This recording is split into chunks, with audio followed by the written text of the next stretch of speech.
Баршаларыңызға қайырлы күн достар. Бүгін сіздерге үй жағдайында жасалынатын балмұздақтарын ұсынбақшымын. Бұл балмұздақ дүкендегі балмұздаққа қарағанда дәмді болып шығады. Екі ғана өнімнен тұратын балмұздақ қалай дайындалатыны қызық болса, видеоны соңына дейін қараңыздар. Менің каналыма тіркелуді ұмытпаңыздар. Балмұздақты дайындау үшін ең алдымен бізге кілегей қажет болады. Біздің кілегейіміз 7,1% кілегей. Ол бізде бір тәулікте тоңазытқышта тұрды.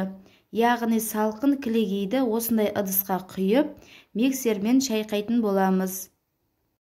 Яғни бізде кілегей миксермен шайқаған кезде қоюлануы қажет.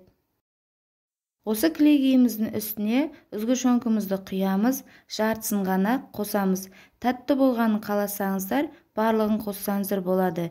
Мен тәттілігі орташа болғанын қаладым, сондықтан жартысын ғана құйдым. Енді осыларды 30 секунд қана миксерлеп шығамыз. Енді өзімізге керек ыдысымызды аламыз, міндетті түрде қақпағы жабылатын болу керек.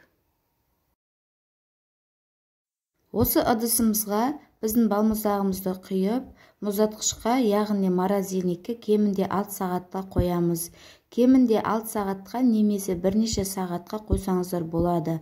Апта, айлап тұрса да бола береді. Ыдысымыздың қақпағын нығыздап жабамыз. Морозильникте тұрған бөгде заттардың иісі сіңбеуі қажет. Мінекей біздің балмұздақтарымыз дайын болды. Осындай қасықпен әдемілік үшін дөңгелек қылып жасауға да болады, немесе осылай ыдыспен де жеу беруге болады. Балмұздақты қалауынша жеміс-жидектермен, шоколадты ертіп құйсаңыздар да болады. Неше түрлі дәнектерді үкіштен өткізіп салсаңыздар да болады.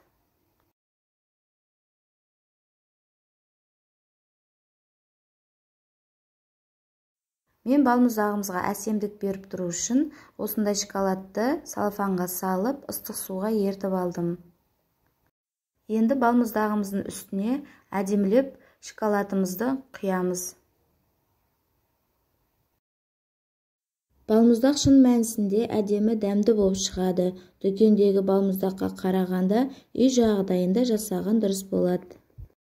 Мінекей достар, біздің балмұздағымыз дайын болды. Өте дәмді, әдемі көрінеді. Үй жағдайында жасап көріңіздер. Видеоны соңына дейін қарағандарыңызға рахмет. Каналыма тіркелуді ұмытпаңыздар. Баршаларыңызға ас болсын.